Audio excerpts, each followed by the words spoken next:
வீடியோவில் June week 3 என்ன levels இருக்குன்னு பார்க்கலாம். அதுக்கு முன்னாடி லாஸ்ட் வீக் நம்ம என்ன கொடுத்தோம், மார்க்கெட் எப்படி நடந்ததுன்றதை பார்க்கலாம். 10th நம்ம டபுள் சைட் மூவ் கொடுத்துருந்தோம். காலையிலேயே பார்த்தீங்கன்னா மார்க்கெட் ஒரு அப்பில் இருந்திருக்கும். ஸோ அதேமாதிரி ஃபஸ்ட் ஹாஃப்க்கும் அப்பில் தான் இருந்திருக்கும். ஸோ செகண்ட் ஹாஃப் அப்படியே வந்து மார்க்கெட் கீழே வந்துட்டுருக்கும். ஸோ டபுள் சைட் மூவ் இதுதான் நம்ம சொல்லியிருந்தோம். ஃபஸ்ட் ஹாஃப் மேலே இருந்தது, செகண்ட் ஹாஃப் கீழே இருந்தது. ஸோ இது 10th அன்னைக்கியோட வியூ. 11th அன்னைக்கு ரேஞ்ச் பவுண்ட் மூவ் தான் இருக்கும். ஆப்ஷன் பையர்ஸ் வரவே வராதிங்க, ஸ்ட்ராங்கிள் ஆப்ஷன் செல்லர்ஸுக்கு தான் பெனிஃபிட் நல்லா இருக்கும்னு சொல்லியிருந்தோம்.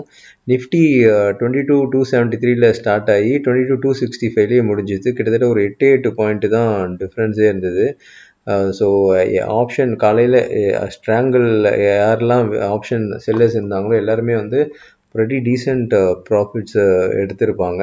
ஸோ இதான் நம்ம 11th அன்னைக்கு சொல்லியிருந்தோம். மார்க்கெட் எந்த மூவும் இருக்காது, எங்கே ஆரம்பிச்சதோ அங்கேயே கிட்டத்தட்ட வந்துடும். அதான் வந்து ரேஞ்ச் பவுண்ட் மூவ். சேம் எக்ஸாக்டாக அதேமாதிரி இருந்தது. 12th அன்னைக்கு நம்ம ஃபஸ்ட்டு 1 ஹவர் பாருங்கள். ஓகே, ஃபஸ்ட்டு 1 ஹவருக்கு எகெயின்ஸ்டாக ட்ரேட் எடுங்கன்னு சொல்லியிருந்தோம். லாஸ்ட் 1 ஹவரும் ஃபஸ்ட்டு 1 ஹவரும் ஒரே மாதிரி இருக்கிறதுக்கு சான்சஸ் இருக்குது. பட் மற்ற டைம் எல்லாமே அதுக்கு ஆப்போசிட் ட்ரெண்டில் இருக்கும்னு சொல்லியிருந்தோம். ஸோ இதான் வந்து ஃபஸ்ட்டு 1 ஹவர் கிளியராக மார்க்கெட் மேலே இருந்தது. 10:15க்கு ஒரு 22,413 ஹையில் இருந்தது. அதுக்கப்புறம் அங்கேருந்து மார்க்கெட் ஃபுல்லாக 2:15 வரைக்கும் பார்த்தீங்கன்னா ஃபுல்லாக டவுனில் இருந்தது. கிட்டத்தட்ட ஒரு 22,413 10:15 ஹை இருந்தது. 215ஓட லோ வந்து 22,337 வந்திருந்தது. ஒரு 76 பாயிண்ட் ப்ராஃபிட் ஆப்பர்ச்சுனிட்டி கிடச்சிருக்கும். ஸோ லாஸ்ட் ஹவரும் ஃபஸ்ட் ஹவர் மாதிரி இருக்கும்னு சொல்லிட்டு அதுக்கப்புறம் இங்கேருந்து ஒரு 57 பாயிண்ட் கரெக்டாக 215 பார்த்தீங்கன்னா ஒரு ரிகவரி ஆகிருக்கும். ஸோ ஒரு ஆஃப் அன் ஹவர் நல்ல ரிகவரி இருக்கும். 57 பாயிண்ட்ஸ் ப்ராஃபிட் ஆப்பர்ச்சுனிட்டி கிடச்சிருக்கும். ஆனால் கடைசி ஆஃப் அன் ஹவர் வந்து மார்க்கெட் திரும்பி வந்து கொஞ்சம் ஃபால் வந்திருக்கும். மேபி எடுத்தவங்க இங்கே காஸ்ட்டில் எக்ஸிட் ஆகிருக்கலாம். ஸோ அதனால தான் அந்த ப்ராஃபிட் ஆப்பர்ச்சுனிட்டி 57 பாயிண்ட்ஸை நான் போடலை. பட் 1 ஹவருக்கு அப்புறம் என்ன ட்ரெண்டு, எகெயின்ஸ்டாக ட்ரேட் பண்ணவங்களாம் நல்ல ப்ராஃபிட்ஸ் பண்ணியிருக்கலாம். லாஸ்ட் 1 ஹவர் வந்து ஆஃப் அன் ஹவர் நடந்திருக்கும். மீதி ஆஃப் அன் ஹவர் அதுக்கப்புறம் இந்த லோ வந்து பிரேக் ஆகிருக்கும். ஸோ 12th அன்னைக்கும் ஒரு ப்ரெட்டி டீசென்ட் ப்ராஃபிட் ஆப்பர்ச்சுனிட்டிஸ் கிடச்சிருக்கும். 13th அன்னைக்கு 11:30 சொல்லியிருந்தோம் டைமு. இதான் நீங்கள் பார்க்கலாம். 11:30 தான் அன்றைக்கி டேயோட லோ. அதுக்கப்புறம் அந்த லோவை பிரேக்கே ஆகலை. 11:30க்கு அப்புறம் மார்க்கெட் மேலே போச்சு. கிட்டத்தட்ட ஒரு 65 பாயிண்ட்ஸ் ப்ராஃபிட் ஆப்பர்ச்சுனிட்டிஸ் கிடச்சிருக்கும். இதான் 13th நம்ம டைம் கொடுத்துருந்தோம். அதுவும் ஒரு ப்ரெட்டி டீசென்ட் ப்ராஃபிட்ஸ் வந்திருக்கும். இந்த 4 நாளும் ஒரு நல்ல ப்ராஃபிட் ஆப்பர்ச்சுனிட்டிஸ் ஃப்ரீயாகவே யூடியூப்பில் கொடுத்துருந்தோம். எத்தனை பேர் நம்ம வியூவை பார்த்து எவ்வளோ ப்ராஃபிட்ஸ் எடுத்தீங்க அப்படின்றத கமெண்ட் செக்ஷனில் பதிவு பண்ணுங்கள். எல்லோரும் எல்லா ப்ராஃபிட்ஸும் எடுத்துருக்க முடியாது, ஆனால் எல்லோரும் கொஞ்சம் ப்ராஃபிட்ஸ் எடுத்துருக்கலாம். எத்தனை பேர் ப்ராஃபிட் பண்ணீங்கன்றத போடுங்க, கமெண்ட்ஸில் போடுங்க, பார்க்கலாம். ஸோ இது வந்து தேர்ட் வீக்கோட வியூ கிடையாது, இது வந்து லெவல்ஸு. சப்போர்ட் வந்து எது கொஞ்சம் மாறி இருக்குது, பட் ரெசிஸ்டன்ஸ் பெருசாக மாறல. ரெசிஸ்டன்ஸு நம்ம லாஸ்ட் வீக் சொன்ன மாதிரியே தான். 23,640லேருந்து 23,660 ஒரு ரெசிஸ்டன்ஸாக இருக்கிறதுக்கு சான்சஸ் இருக்குது. க்ளோசிங் பேசிஸ் ஸ்டாப் லாஸ் வந்து 23,730.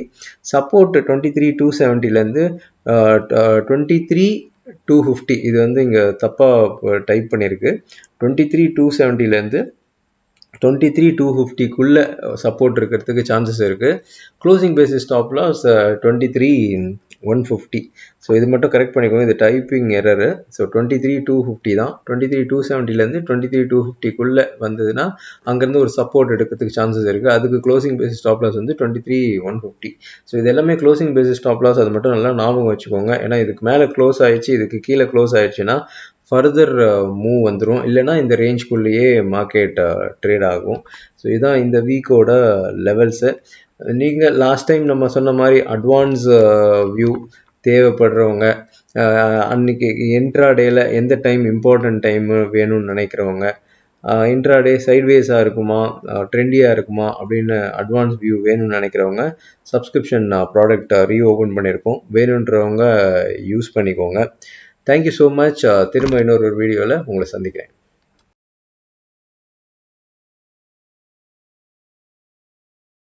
அட்வான்ஸ் வியூ வந்து 10th டபுள் சைட் மூவ் இருக்கிறதுக்கு நிறைய சான்சஸ் இருக்குது. மண்டே மார்க்கெட் ஒரே சைடில் இல்லாமல் டபுள் சைட் மூவ் வாய்ப்பு இருக்குது.